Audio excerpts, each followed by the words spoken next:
19 വർഷം പഴക്കമുള്ള ടൂർണമെന്റ്, 19 വർഷം തുടർച്ചയായി ഒരേ ഫ്രാഞ്ചൈസി കളിക്കുന്ന ഒരു player. Ladies and gentlemen, the king is about to arrive.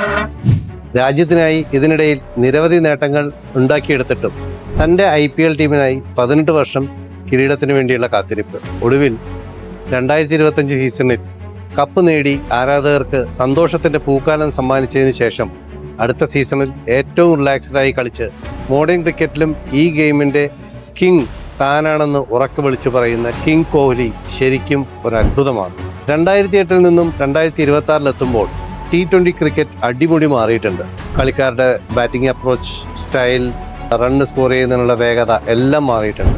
170-150 runs റൺമലയായിരുന്ന കാലത്ത് നിന്നും 250 റൺസ് അടിച്ചാലും ജയിച്ചു എന്ന് ഉറപ്പിക്കാൻ സാധിക്കാത്ത തരത്തിൽ മാറിയ ഈ കളിയിലും ടൂർണമെന്റിലും മാറാത്തതായി ഒന്നേ ഉള്ളൂ: വിരാട് കോഹ്ലിയുടെ ബാറ്റിംഗ് അഗ്രഷനും സ്റ്റൈലും.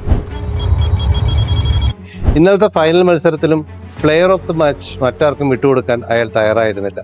75 റൺസുമായി പുറത്താവാതെ ടീമിനെ കിരീടത്തിലേക്ക് നയിക്കുമ്പോൾ തൻ്റെ T20 കരിയറിലെ ഏറ്റവും വേഗതയേറിയ 50 അയാൾ സ്വന്തമാക്കിയത്. സൂപ്പർ കമ്പോസ്ഡ് ആയിട്ടുള്ള ഒരു ഇന്നിങ്സ്, തൻ്റെ പരിചയ സമ്പത്തും അഗ്രഷനും ഒരുപോലെ കോംപ്ലിമെന്റ് ചെയ്ത ഒരു ഇന്നിങ്സ്. പറഞ്ഞു വന്നത് കോഹ്ലിയുടെ മാത്രം കാര്യമല്ല, being A master in your own domain എന്നതാണ്. നമ്മളെ തന്നെ വീണ്ടും വീണ്ടും രാഗി മിനുക്കിക്കൊണ്ടേയിരിക്കുക. വീഞ്ഞിന് പഴകും തോറും വീര്യം കൂടുമല്ലോ. Age is just a number. Be the master by update yourself every time. So just not the point.